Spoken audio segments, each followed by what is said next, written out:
হিজলতলি নামে একটা গ্রামটা ছিল রিমোট এরিয়াতে, খুবই প্রত্যন্ত অঞ্চলে। বর্ষা মৌসুমে গ্রামটার চতুর্দিক পানি দিয়ে নিমজ্জিত থাকতো। তখন ওই গ্রামের মানুষ আসা যাওয়ার জন্য নৌকা যুগে পারাপার হয়ে তারপর লোকালয়ে আসতো।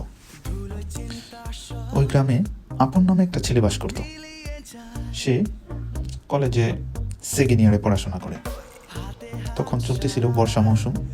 তখন সে প্রতিদিন নৌকা যুগে ওই তাদের গ্রাম থেকে পার হয়ে তারপরে আসতে হয় তাকে। আর গ্রাম থেকে নৌকা যুগে পার হওয়ার পরেই একটা ছোট্ট বনাঞ্চলের মতো, সেই বনাঞ্চলে নৌকাটা থামিয়ে তারপরে সে লোকালয়ে প্রবেশ করে, তারপরে তার কলেজে আসা যাওয়া করে। যখন সেকেন্ড ইয়ারে সে পড়াশোনা করতেছে, তখন ফার্স্ট ইয়ারে উর্মি নামে একটা মেয়ে, ওই যে সে যেখানে নৌকার নোঙর ফেলে তারপরে সে কলেজে ওই বনাঞ্চলটা পার হয়ে যায়, ওইখানে একটা ছোট্ট পাড়ার মতো, সেখান থেকে একটা মেয়ে উর্মি, সেও ফার্স্ট ইয়ারে পড়ে, সে প্রতিদিন কলেজে যায়। তখন আপন লক্ষ্য করে যে এখান থেকে তার কাছাকাছি এরিয়া থেকে এই মেয়েটা প্রতিদিন আসা যাওয়া করে। তখন সে চিন্তা করলো সে মেয়েটার সাথে পরিচয় হলো। তখন সে একদিন সাহস করে মেয়েটাকে জিজ্ঞেস করলো যে তোমার নাম কি। তখন মেয়েটা বললো আমার নাম উর্মি। তখন মেয়েটা বলতেছে হ্যাঁ, আমি আপনাকে দেখি, আপনি আমাদের কলেজেই যান রেগুলার, আপনি মেবি সেকেন্ড ইয়ারে পড়েন। তখন ছেলেটা বললো হ্যাঁ, আমি সেকেন্ড ইয়ারে পড়ি, আর 5-6 মাস বাকি আছে আমার ফাইনাল পরীক্ষার। তখন মেয়েটা বললো আমি ফার্স্ট ইয়ারে পড়ি। এই ফার্স্ট তাদের মধ্যে কথোপকথন শুরু হয়। তখন থেকে ম্যাক্সিমাম সময় তারা আসা যাওয়া করে একসাথে, এবং তাদের বিভিন্ন ধরনের কথাবার্তা তারা শেয়ার করে। আস্তে আস্তে ফ্রেন্ডশিপ থেকে তাদের মধ্যে একটা ভালোবাসার সম্পর্ক দেখা গেল। তখন কলেজের শেষ পর্যায়ে আপনের কিছুদিন পরেই এইচএসসি পরীক্ষা। তখন থেকে সে কোচিং ক্লাস করে, যার কারণে উর্মির সাথে আর তার ক্লাসের টাইম মিলে না। তখন সে আর তার সাথে দেখা করতে পারে না ঠিক সময়। তখন তারা দুজন মিলে একটু প্ল্যান করলো কি করা যায়, কথাও বলা যায় না, ওই সময় ফোনও ছিল না মানুষের হাতে তেমন। তখন উর্মি একটা বুদ্ধি করল যে আপনি যে বনের পাশ দিয়ে আসেন, এই বনের পাশেই তো যে সময় গাছ পাড় উঠার সময় এইখানে দেখবেন একটা বিশাল বড় একটা গাব গাছ আছে।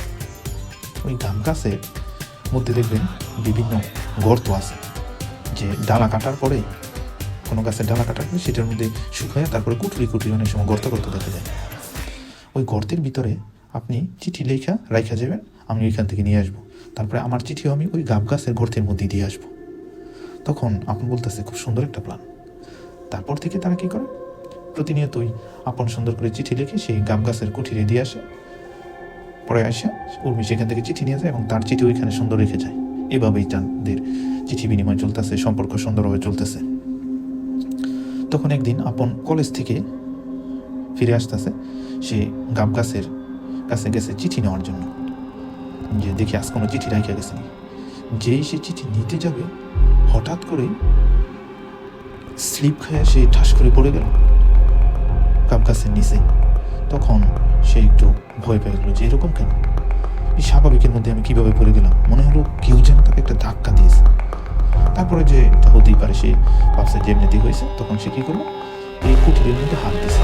হাত দেওয়ার পরে সে চিঠিটা পাওয়ার পরে সে কৌতূহলবশত চিঠিটা খুলে দেখে লেখা আছে, আজ রাত 12টার সময় তোমার সাথে দেখা করবো, তুমি ঠিক 12টায় এই গাব গাছের নিচে আসবে।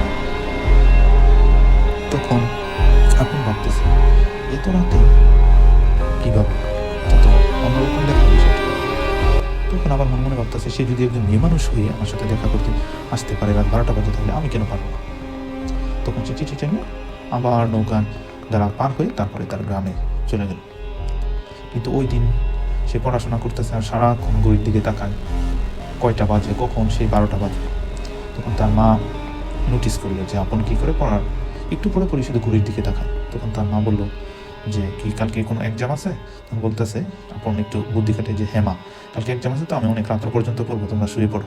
তখন যথারীতি তার মা সবাই তারা শুয়ে পড়েছে। তখন যেই রাত্র 12টা বেজেছে, তখন আপন আস্তে আস্তে তার ঘরের মধ্যে তালা না দিয়ে চুপচাপ বেরিয়ে গেল।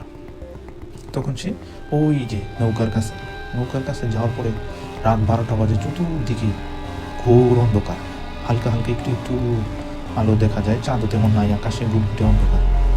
তখন সে আস্তে আস্তে নৌকা বেয়ে তারপরে সেই নদী পার হলো।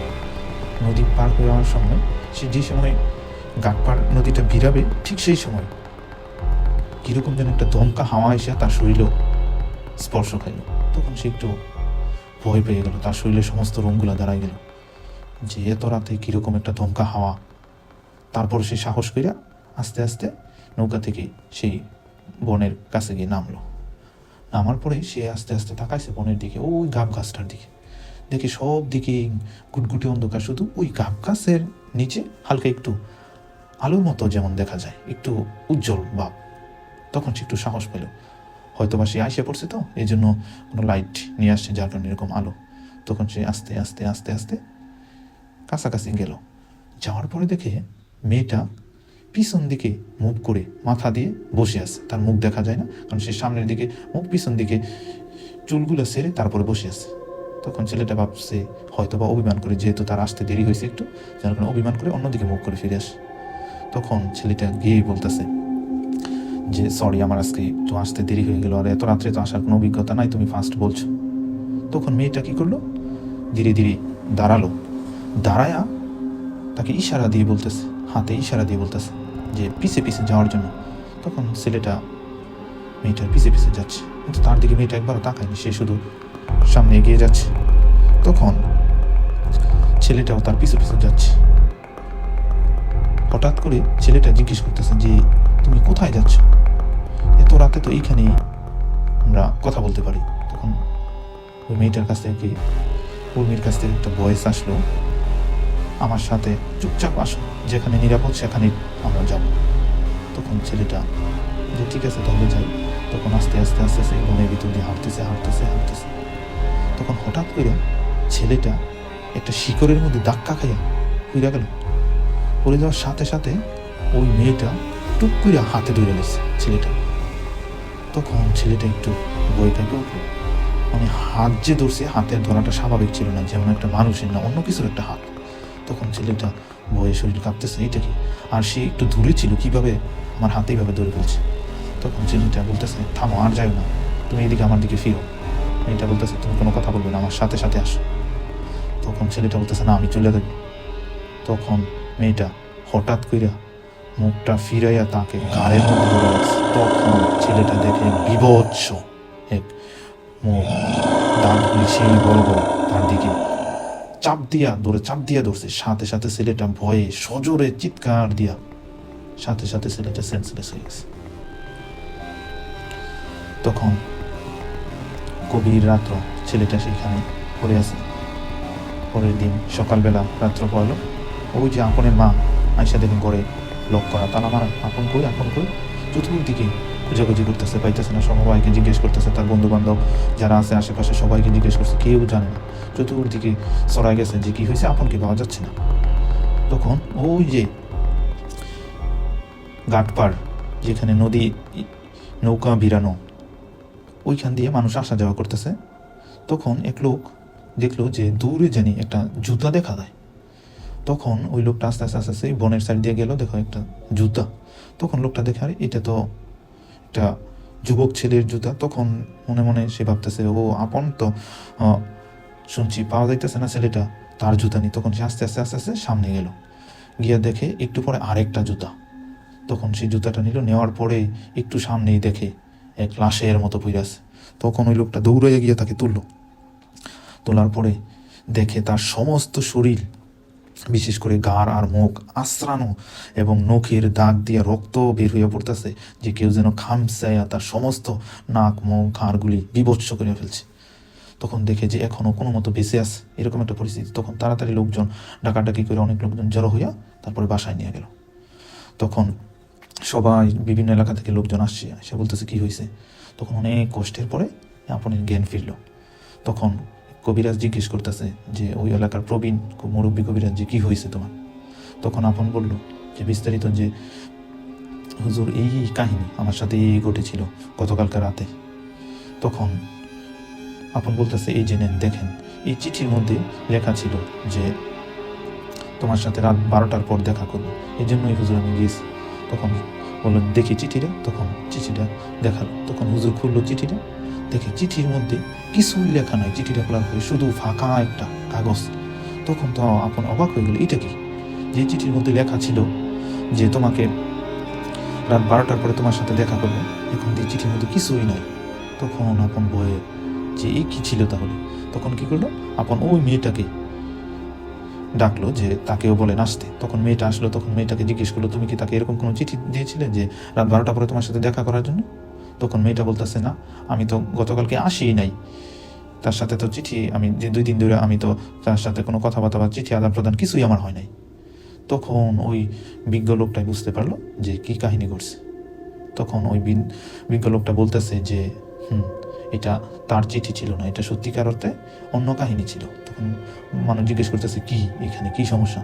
তখন বলল, অনেক বছর আগে, প্রায় আরো 60-70 বছর আগে, ওই যে বন, এই বনের পাশে একটা বাড়ি ছিল, ওই বাড়িতে একটা সুন্দরী মেয়ে বসবাস করত। তখন তার সাথে এক যুবক ছেলে প্রতারণা, প্রেমের ফাঁদ ফালায় তার সাথে প্রেম করে পরবর্তীতে ওই মেয়েটাকে আর বিয়ে করেনি। তখন ওই মেয়েটা কি করেছিল যে কি করবে, তখন সেই মেয়েটা ওই ছেলের সঙ্গে নিজে ওই যে গাব গাছটা, এই পুরাতন গাব গাছ, এই গাব গাছের মধ্যে ফাঁসি লটকা তারপরে সুইসাইড করেছিল। তারপরে ওই গাব গাছের পিছনে এই মেয়েটার কবর দেওয়া হয়েছিল।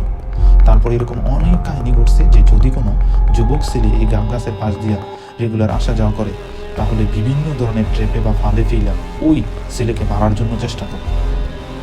তখন সবাই ভয়ে সন্তুষ্ট, কি তখন আরো শোনাশুনি চতুর্দিকে দেখে যে আরো ইতিপূর্বে এরকম অনেক যুবকের সাথে এখানে এরকম ঘটেছে। তারপর থেকে গ্রামের লোকজন সিদ্ধান্ত নিল যে এই গাব গাছের মধ্যে সাইনবোর্ড টানাই দেওয়া হবে, যাতে কোনো যুবক ছেলে এই গাব গাছের কাছাকাছি কখনো না যায়, এবং ওই রাস্তাটাও চেঞ্জ করে গাব গাছ থেকে একটু দূর। পরবর্তীতে তারা নতুনভাবে রাস্তা তৈরি করে, কিন্তু গাব গাছটা এখনো পতিত অবস্থায় পড়ে আছে।